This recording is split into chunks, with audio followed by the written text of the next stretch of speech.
Bonjour, aujourd'hui nous allons réaliser la recette de pain aux céréales. Nous allons utiliser un mélange de farine. Donc ici nous avons une farine de tradition française T65, de la farine de seigle et de la farine d'épeautre. Nous allons la mettre directement dans la cuve d'un batteur, ce qui va bien nous aider. On peut évidemment pétrir à la main si nécessaire. Je vais ajouter du lait directement dans la cuve, de l'eau. Alors l'intérêt du lait, c'est que ça va donner de l'onctuosité, ça va aussi aider la levure et je vais aussi ajouter du sucre. Alors je pourrais ajouter du sucre normal ou de la cassonade, peu importe. Et le sucre va nourrir la levure. Et j'ajoute ma levure fraîche boulangère. Alors on peut l'acheter directement auprès de son boulanger. Maintenant, je vais mettre à pétrir, pour créer le réseau glutinique, je vais mettre à pétrir pendant 5-8 minutes, de telle manière à ce que toute la masse soit bien boulée. La pâte est complètement resserrée autour du crochet, donc là, je vais pouvoir incorporer le reste des ingrédients.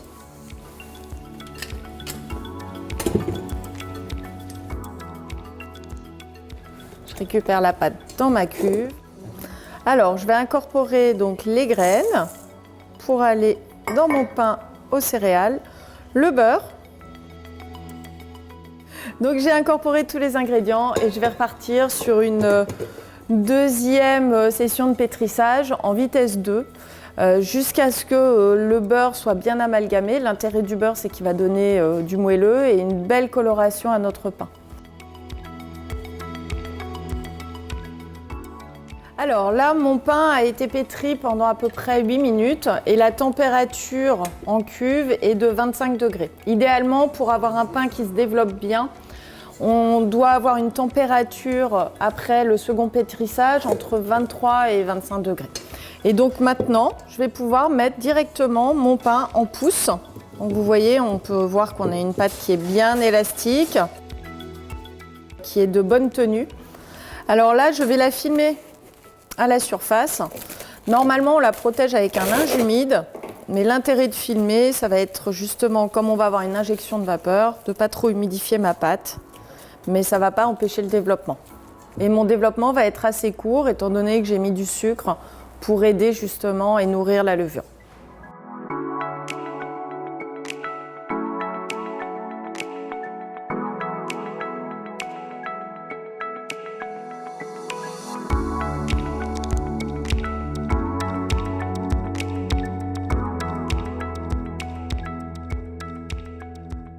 Là, vous voyez, ma pâte a doublé de volume.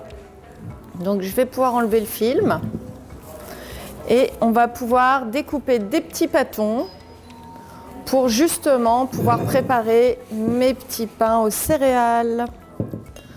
Alors, avec la corne, je vais rassembler la pâte. Je fleure un petit peu mon plan de travail. Hop, je vais basculer ma pâte. Je vais la travailler un tout petit peu pour la dégazer sans trop forcer. Voilà, je la replie sur elle-même. Et là, je vais pouvoir faire mes petits pâtons. Je vais bouler mes petits pâtons. Je les travaille pas trop et je vais pouvoir les mettre en pause directement dans le plat.